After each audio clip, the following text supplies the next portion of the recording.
A ver, pensemos en esto. ¿Cómo es posible que el imperio más poderoso que ha existido simplemente se esfume? Hoy vamos a ver que no se trató de una sola batalla, ni de un solo mal día. No. Esto es la crónica de la caída de Roma, un proceso larguísimo, doloroso, que no vino de afuera, sino que nació en su propio corazón. Durante siglos, esto no era solo una idea, era un hecho. Roma era, literalmente, el centro del mundo. Una civilización que parecía haber domado el futuro. Una potencia que se comió continentes enteros. La simple idea de que pudiera caer era impensable. Roma era, para todos los efectos, eterna. Y justo esa es la gran pregunta que vamos a tratar de responder. Esto no es solo una clase de historia, Es la crónica de cómo un gigante se puede venir abajo, devorado por sí mismo. Así que vamos a sumergirnos en los hechos, a seguir las pistas que nos dejó este coloso. Pero ojo, para entender la caída, primero hay que entender la altura. Hay que dimensionar la cima desde la que se desplomó. Vamos a ver qué tan grande, qué tan increíble era Roma en su mejor momento. Imaginen esto, más de 500 años de dominio casi total. Medio milenio siendo la única superpotencia del mundo conocido. Varias generaciones nacieron y murieron bajo el águila romana, convencidas de que su mundo simple y sencillamente no tenía fin. Su capital, la mismísima Roma, llegó a tener más de 1 millón de personas. Una verdadera megalópolis para la antigüedad, el corazón ruidoso y latente de toda una civilización. Y para mantener unido todo ese territorio, construyeron, fíjense, más de 80.000 kilómetros de calzadas. Una proeza de ingeniería que conectó a millones de personas a lo largo de Europa, África y Asia. Su herencia, pues, es innegable. La vemos en nuestros sistemas de leyes, en nuestras lenguas, incluso en la idea de una ciudad moderna con acueductos y planeación. Roma nos dio forma. Entonces, ¿qué pudo salir pero tan mal? La primera gran grieta en la armadura de Roma no la hizo un enemigo. Nació de su propio tamaño. El imperio se había vuelto, un monstruo. Demasiado grande, demasiado complejo para que lo gobernara una sola persona. Fue una movida desesperada, pero inteligente. En el año 285, el emperador Diocleciano se dio cuenta de que era imposible controlarlo todo desde Roma. Así que lo partió en dos. Una solución lógica, sí, pero también fue admitir que el imperio unificado ya no existía más.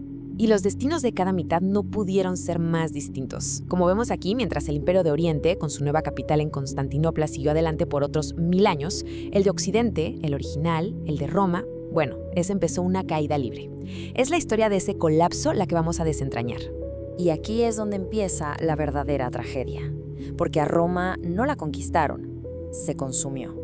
Lenta, dolorosamente, desde adentro. Como una enfermedad que se come un cuerpo hasta dejarlo hueco por dentro.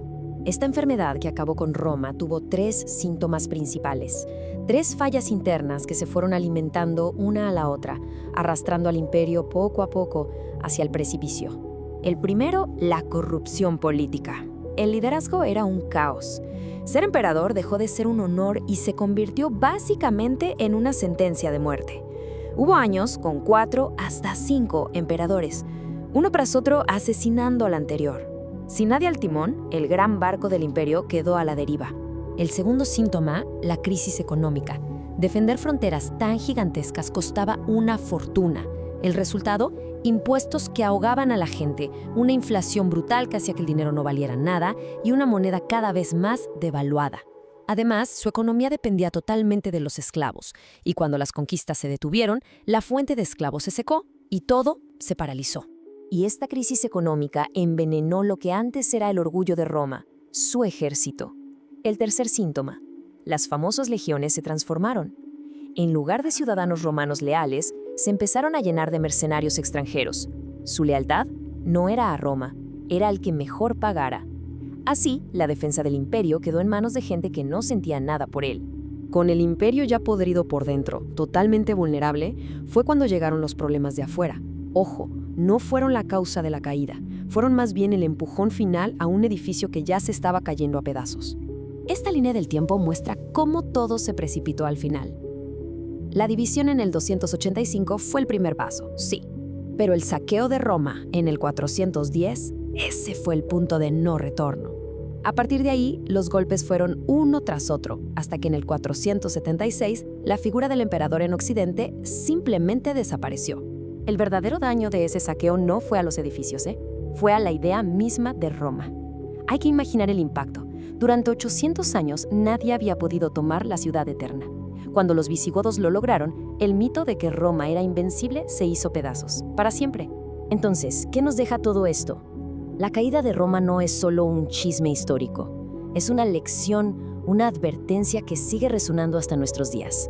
El punto clave es este: no hubo una sola causa.